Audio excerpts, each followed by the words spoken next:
अस्सलाम वालेकुम बच्चों, एक शॉर्ट क्वेश्चन है, what are renewable and non renewable sources of energy. तो बच्चे मैं स्टार्ट करता हूं पहले एग्जांपल से। बच्चों सोलर एनर्जी है, ओके, आती है, सोलर पैनल्स लगे हैं और इलेक्ट्रिसिटी में कन्वर्ट हो रही है।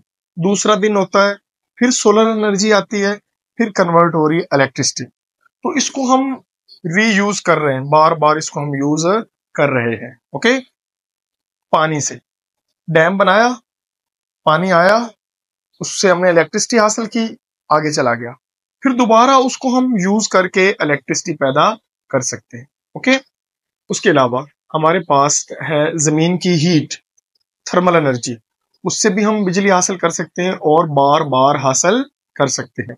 तो ये जो जितने भी मैंने नाम कर, हवा है, विंड टर्बाइन लगे, हवा आ रही है, वो टर्बाइन मूव कर रहे हैं और उससे इलेक्ट्रिसिटी पैदा हो रही है। सारा प्रोसीजर कैसे पैदा होती है हमने पहले पढ़ लिया। तो ये जो इतने भी मैंने सोर्सेज बताए हैं आपको, ये सारे क्या हैं?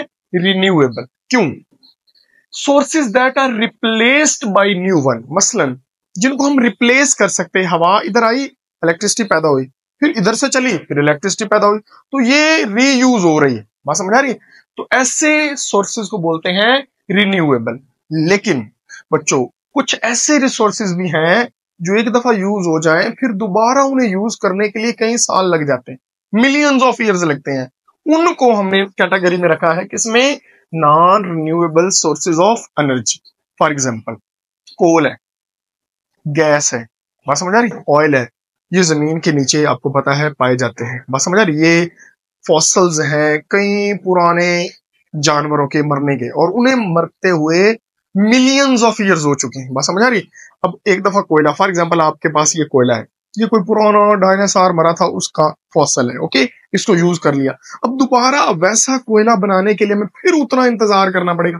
बात समझ आ रही। तो ऐसे सोर्सेज जिसमें हमें बहुत ज्यादा इंतजार करना पड़े, उनको हम नाम देते हैं किसका? Non renewable. ओके, तो बच्चे ये डिफरेंस है। अब मैं डेफिनेशन आपको दिखा रहा हूं। Sources that are replaced by new ones, जिनको हम रिप्लेस कर सकते हैं after their use, are called renewable. Sources that are not easily replace तो हो जाते हैं, जाहिर है कोयला दोबारा आ जाता है, लेकिन उसके लिए हमें वेट बहुत ज्यादा करना पड़ता है। नॉट इजीली रिप्लेस्ड, बस समझ आ रही है, आर कॉल्ड नॉन रिन्यूएबल। इसके दो एग्जांपल है, मैं आपको बताता हूं। नंबर 1 पे मैंने बताया है फॉसल फ्यूल्स, और दूसरे नंबर पे हमारे पास है न्यूक्लियर एनर्जी।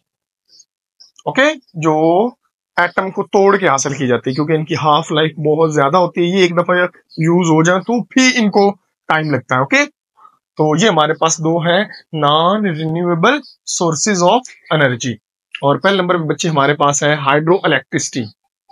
हाइड्रो इलेक्ट्रिसिटी यानी पानी से हम हासिल कर सकते हैं, सोलर से हम हासिल कर सकते हैं, विंड से हम हासिल कर सकते हैं, बायोफ्यूल्स, ये बच्चों वेव्स, ओके, और दूसरा जो सन से हम हासिल करते हैं टाइडल एनर्जी, टाइड्स।